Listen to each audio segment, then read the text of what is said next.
से जीवन के हर पल का आनंद उठा लो। आज ही से मन की एक नई शांति पालो। समय आ गया बदलने का, समय आ गया कुछ करने का। अब उठा लो आनंद प्रतिदिन के जीवन का। आज मैं आपको समझाऊंगी कि मसीह में रहने का अर्थ वचन में रहना क्यों है। क्योंकि यीशु, बाइबल कहती है यीशु वचन था जो देहधारी हुआ और मनुष्य में बसने आया। ये पुस्तक बहुत ही अनमोल है। इन पन्नों के शब्द इतने प्रभावशाली और जीवन को बदल देने वाले हैं। मैं आपको परमेश्वर के वचन के बारे में कुछ समझाना चाहती हूँ। क्यों लोग अपना कामकाज छोड़कर यहाँ बाइबल से व्यक्त किए जाने वाले विचारों को सुनने आते? क्योंकि इसके वचन कोई साधारण वचन नहीं है। ये वचन अभिषिक्त हैं। ये वे वचन हैं जो परमेश्वर ने खुद अपने आत्मा द्वारा अनुप्राणित किया है। परमेश्वर का वचन, ध्यान दीजिए, परमेश्वर के वचन में अंतर्निष्ठ सामर्थ है, अर्थात इन वचनों में सामर्थ अंतर्निहित है। ये सामर्थ के छोटे छोटे बुलेट या गोलियों की तरह मौजूद हैं। मैं विश्वास करती हूं कि परमेश्वर के वचन में जीवन, सामर्थ और ज्योति तथा जीवन बदल देने वाली सामर्थ है। ये मेरे लिए कितना बड़ा सौभाग्य है कि मैं प्रभु के वचन की प्रवक्ता हूं। लोग हर समय मेरे पास आते हैं और वे आते हैं बाहर समाज में और सभाओं में, और वे हमें पत्र लिखते और हमेशा कहते हैं कि आपने मेरा जीवन बदल दिया है, आपने मेरे परिवार को बदल दिया। वास्तव में ये मैं नहीं, बल्कि मेरे मुंह से कहे गए प्रभु के वचन ने लोगों को बदला है। जैसा कि पहले कभी आपने सुना होगा जब लोग कहते हैं कि हम आपसे प्रेम करते हैं। जॉयस, हर जगह होता यह है कि लोग वचन से प्रेम करते हैं और वचन जो कुछ उनके जीवन में करता है उससे उन्हें प्रेम है। केवल एक ही बार मैंने एक पूरा प्रवचन केवल इसी विषय को आधार मानकर सुनाया कि परमेश्वर के वचन की सामर्थ और उसकी महत्ता क्या है। परंतु आज दोबारा ऐसा करने के लिए मैं प्रेरित हुई हूं। और हर बार इस सम्मेलन में जब मैं कुछ करती हूँ वो केवल इस भवन में बैठे लोगों के लिए नहीं, वरन ये उन करोड़ों लोगों के लिए भी है जो संसार के कोने कोने से टेलीविजन पर इसे देखते हैं। अब हमारा टेलीविजन कार्यक्रम संसार भर के 2/3 लोगों तक पहुंचाया जा रहा है। अतः आज के दिन लोगों को वचन से प्रेम रखने के बारे में बताना मेरे लिए महान सौभाग्य है। और यदि आप वचन से प्रेम न करें तो आपका जीवन नहीं बदलेगा। आप स्पष्टतः शायद आप वचन से प्रेम करने वाले लोग नहीं हो, तो शायद आज आप यहां नहीं होते। तो हो सकता है ये आप लोगों के लिए उतना उचित ना लगे जितना कि कुछ अन्य लोगों के लिए जो इसे सुन रहे हैं। परंतु मैं विश्वास करती हूँ कि आप भी इससे ऐसा कुछ सीखेंगे जो आपके वैयक्तिक जीवन के लिए आवश्यक है। मैं चाहती हूँ कि यहोशू 1:8 को ऊपर बोर्ड पर लगाएं। आपको इसे उठकर देखने की आवश्यकता नहीं है, आप यहीं से इसे देख सकते हैं। ये कहता है, अब मैं चाहती हूँ कि आप इस पर ध्यान दिए। उन वचनों में से एक है जो सचमुच मैं चाहती हूँ कि आप इसे पढ़ें और इस पर मनन करें, क्योंकि मुझे यही सिखाया गया है। मैं अपनी बात स्पष्ट करना चाहती हूँ क्योंकि वचन से भरपूर मनुष्य बनने के बहुत पहले ही मैं एक मसीही थी। कितने लोग मेरी बात समझ रहे हैं? आप में से कितने लोग वचन से प्रेम करने के बहुत पहले से एक मसीही थे और चर्च जाते थे? आप में से कितने लोगों ने अनुभव किया है कि सचमुच चर्च जाकर बैठने के कारण आप विजय पर नहीं चले, वरन तब जब वास्तव में आपने वचन का अध्ययन करना आरंभ किया और प्रभु के वचनों को अपने जीवन में अभ्यास किया, तभी आपने अपने जीवन में महान परिवर्तन देखा।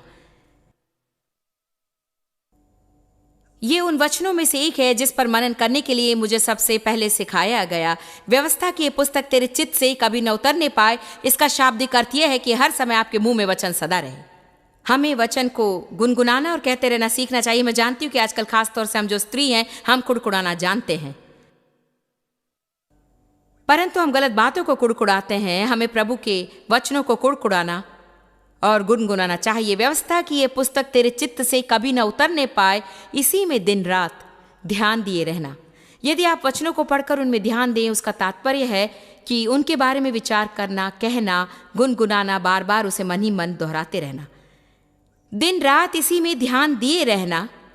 और जब आप ऐसा करें तो फिर होगा ये कि जो कुछ उसमें लिखा है उसके अनुसार करने की चौकसी करेंगे। तब यानी कब? तब यानी जब अभी हमने जो पढ़ा उसे करें, क्योंकि ऐसा ही करने से तेरे सब काम सफल होंगे और तू प्रभावशाली होगा।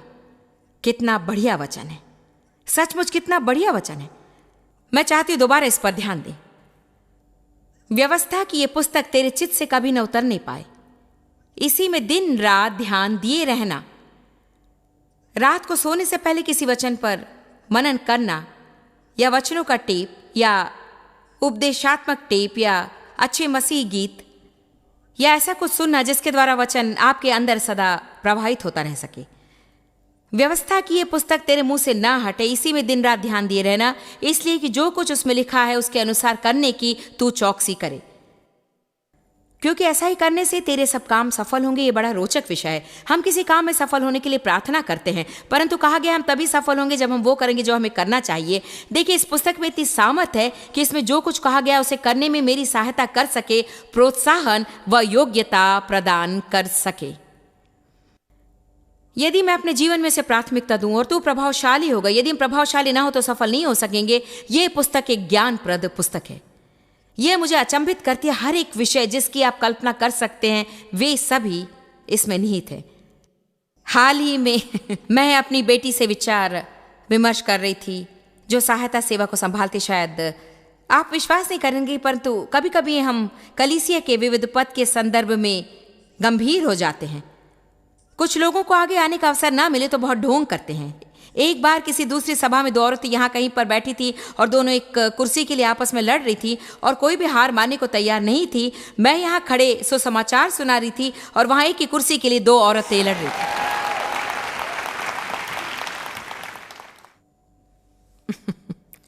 बाइबल कहती कि आपको विनम्र भाव रखना चाहिए और किसी को अवसर नहीं देना चाहिए कि वे आपको पीछे भेजें। जैसा कि मैंने कहा, जल्दी से आकर आगे की पंक्ति में बैठने की इच्छा रखना गलत नहीं, परंतु हमें उसे गंभीर नहीं बनाना। यदि मैं कहीं फोन करके विशेष बैठक की मांग करूं और वहां जाने पर जैसा मैंने सोचा था वैसा ना हो, तो मैं इस बात को गंभीर नहीं बना देती हूं कि मैं कहाँ बैठूंगी। मैं कहीं भी जाकर बैठ जाऊंगी। सबसे आगे की जगह पर ऐसा व्यवहार करने में मुझे संकोच होता है। शायद अभी भी मैं अपनी प्रतिष्ठा की इतनी चिंता करती हूँ, परंतु मैं कुर्सी के लिए ऐसा कभी नहीं करूंगी। कुछ दिनों पहले एक महिला किसी के साथ एक सभा में आने को थी और फिर वे किसी कारण से रुक गए। उसके बाद उसे बस में आना पड़ा क्योंकि वो उसे अपनी गाड़ी में ले चलने वाले थे। इसलिए उसने विश्वास का कदम उठाया और बस पकड़कर सभा में आई। वास्तव में वो आगे बैठना चाहती थी ताकि वो मुझे अच्छे से देख सके, क्योंकि वो मुझे टीवी पर देखती है। तो पहले उसे थोड़ी चिंता हुई कि उसे पीछे बैठना पड़ा और उसे लगा कि वो आगे नहीं आ सकेगी और फिर उसे लगा मानो प्रभु से कह रहा, तुम जहां बैठना चाहती थी वहां बैठ न पाने के कारण बुरा मत मानो, इस बात से खुश रहो कि तुम भवन के अंदर हो। तो उसने कहा कि अच्छा, मैं धन्य हूं कि मैं भवन के अंदर हूं। देखिए, अभिषेक भवन के चारों ओर है। उसने कहा, जॉयस, प्रभु साक्षी है, आपके सहायकों में से एक ने अचानक मेरे पास आकर कुछ कहा। मैं उसे बिल्कुल नहीं जानती थी। मैं यहाँ देर से आने के कारण पीछे बैठी थी। उसने कहा, आगे कुछ कुर्सियां खाली, हम चाहते कि आप वहां आकर बैठें। क्या कृपया आप आगे आकर बैठेंगे?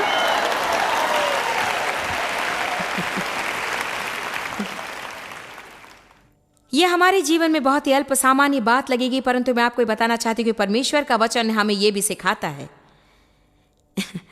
कि एक बैठक के विषय में भी हमें कैसे व्यवहार करना चाहिए। सचमुच परमेश्वर अद्भुत है ना।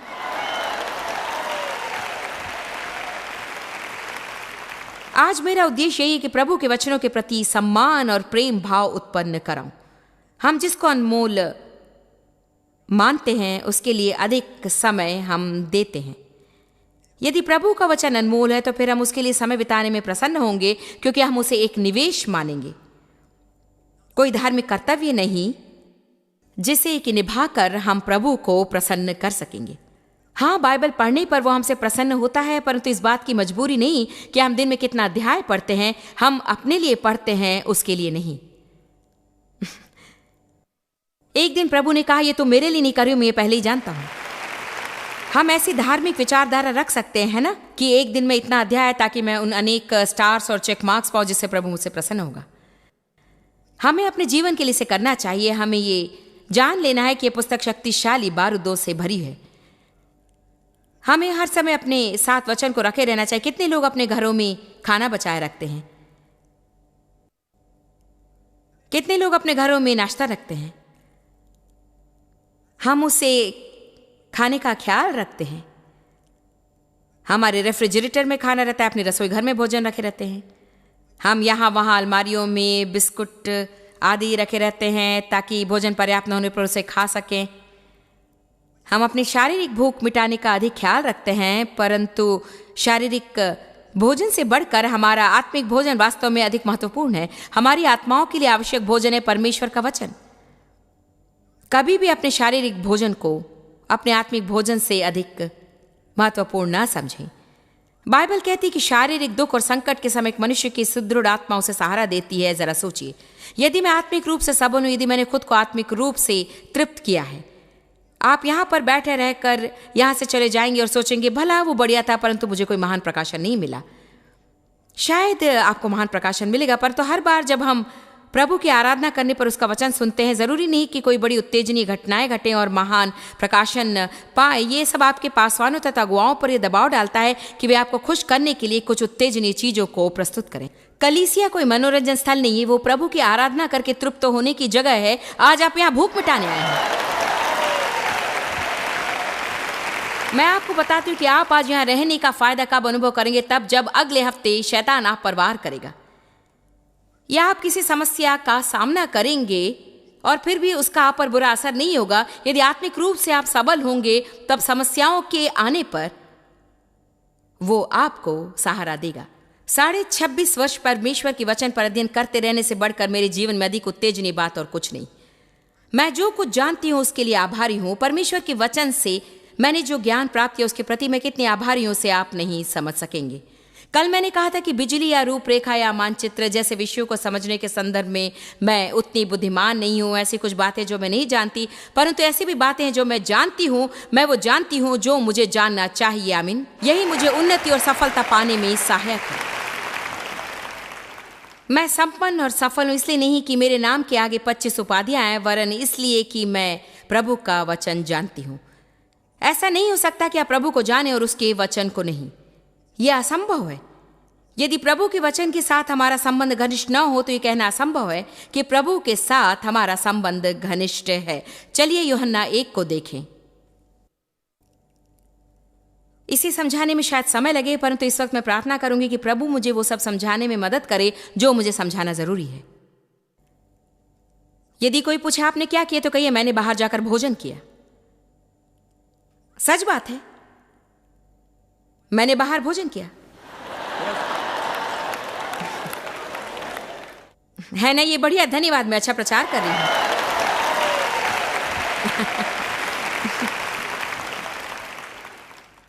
यूहन्ना अध्याय 1 पद 1, आदि में वचन था और वचन परमेश्वर के साथ था और वचन परमेश्वर था।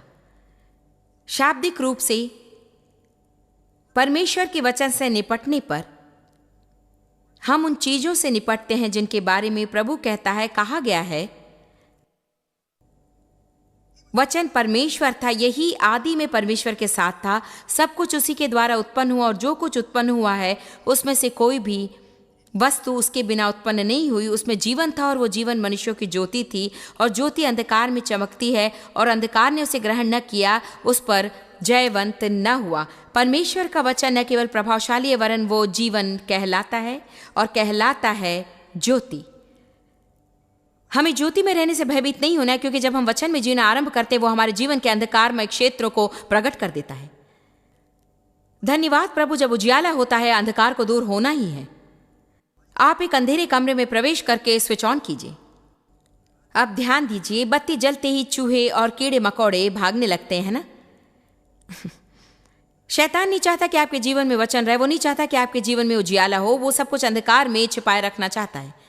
आपकी जो भी गलतियां हैं उसे वो अंधेरे में छुपाए रखकर कभी प्रकाश में लाना नहीं चाहता, क्योंकि जब तक वो प्रकाश में नहीं लाया जाएगा उस पर न ध्यान रखा जाएगा और न निपटा जा सकेगा।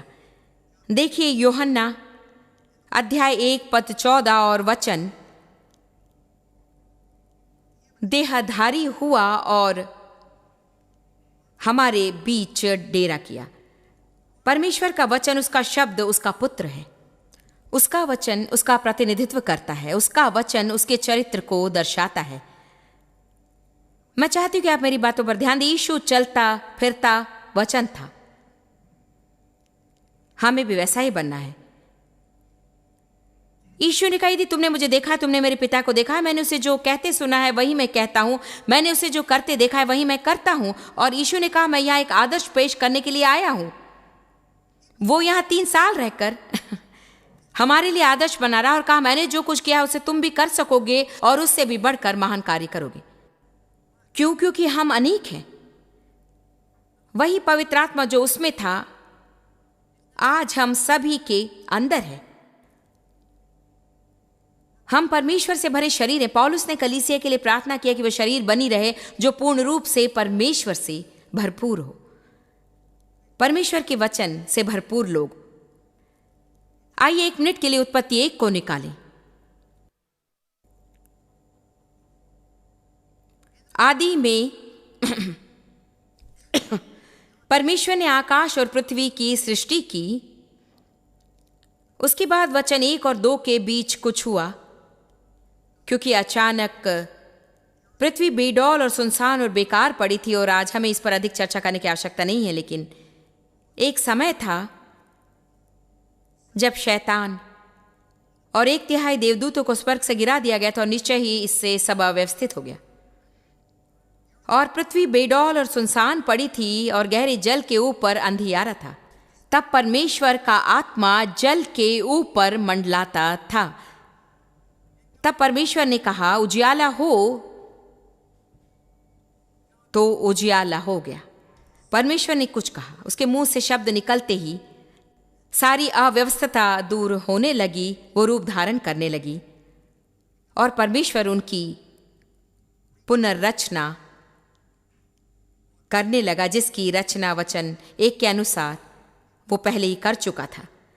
परमेश्वर चाहता है कि हमारा जीवन बढ़िया और परिपूर्ण रहे। वो नहीं चाहता कि हम दुखी और निंदित रहे तथा हमारा जीवन पूर्ण रूप से बिगड़ा रहे। परंतु शैतान बीच में आ धमकता है, दुष्ट लोग बीच में आ जाते हैं। परंतु यदि हम मसीह की ओर फिरें तो एक समय ऐसा आता है जब हमारे जीवन के लिए वो अपना शब्द भेजने लगेगा तथा हमारे जीवन के टूटे फूटे टुकड़े जुड़ने लगेंगे और जो बेडौल व सुनसान था सब कुछ रूप धारण करने लगेगा। हम उद्देश्य को जानने लगेंगे तथा सारी चीजें आपस में जुड़ने लगेंगी। परंतु वचन के बिना किसी भी मनुष्य का जीवन पुनः स्थापित नहीं होगा। यदि हम अपने जीवन में परिवर्तन चाहते हैं तो फिर हम में वचन होना चाहिए। निकालिए 2 कुरिन्थियों अध्याय 3।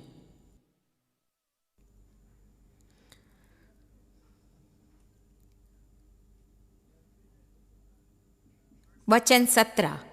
प्रभु तो आत्मा है और जहां कहीं प्रभु का आत्मा है वहां स्वतंत्रता है। परंतु जब हम सबके उघाड़े चेहरे, यदि आप उघाड़े चेहरे का अर्थ नहीं जानते तो उसका अर्थ है कि आप एक व्यवस्था मानते हुए वचन के निकट नहीं आ सकते हैं। आप जीवन के लिए आते हैं। हम सबके उघाड़े चेहरे से प्रभु का प्रताप इस प्रकार प्रकट होता है जिस प्रकार दर्पण में, दोबारा देखिए, प्रभु का प्रताप इस प्रकार प्रकट होता है जिस प्रकार दर्पण में। तो प्रभु के द्वारा जो आत्मा है हम उसी तेजस्वी रूप में अंश करके बदलते जाते हैं। कुछ ही देर में मैं उन कामों की एक सूची पेश करूंगी जो वास्तव में वचन करता है। एक काम जो वचन करता है वो चीजों को प्रकट करना, हमारे विषयगत बातों को स्पष्ट प्रकट करता है। परमेश्वर के वचन में आने तक मैं नहीं जानती थी कि मैं कितनी अव्यवस्थित थी। मैं आपसे सच्ची बात कह रही हूं, मैंने सोचा कि दूसरों को कोई समस्या है और यह हास्यास्पद प्रतीत होता है, परंतु मेरी भी समस्या थी। मैंने सोचा थी डेव बदल जाए, बच्चे बदल जाए, मेरे पड़ोसी बदल जाए तो सब कुछ ठीक हो जाएगा। मैं इसका कारण नहीं जानती थी, परंतु जब आप इसमें आ जाते हैं तो ये एक दर्पण की तरह है। आप 2 चीजें देखते हैं, आप यीशु को देखते हैं और अपने आप को देखते हैं तथा सोचते हैं ओ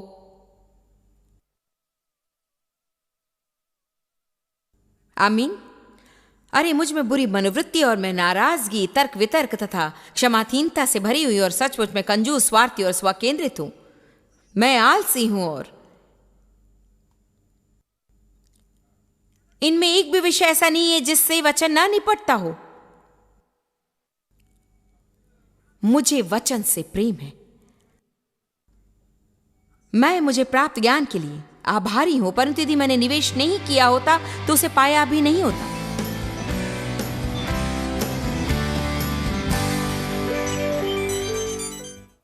मैं इस अवसर पर अपने सभी सहभागियों को उनके समर्पण व सहारे के लिए धन्यवाद देना चाहती हूँ। आज मैं आपको एक वचन सुनाना चाहती हूँ जो आपको प्रोत्साहित करेगा। नीति वचन 11:17 कहता है, कृपालु मनुष्य अपना ही भला सदा करता है, परंतु जो क्रूर है वो अपनी ही देह को अति दुख पहुंचाता है। तो शुभ संदेश ये है कि आप दीन दुखी लोगों के प्रति दयालु और दानी हैं और निश्चय ही आपके जीवन में प्रभु प्रतिफल देगा। याद रखिए, हम जो बोते हैं वही काटते हैं। हमारी सहायता करने के लिए आपको फिर से धन्यवाद देती हूँ। आपका सहयोग हमारे लिए बहुत अनमोल है। प्रभु आपको आशीष दे।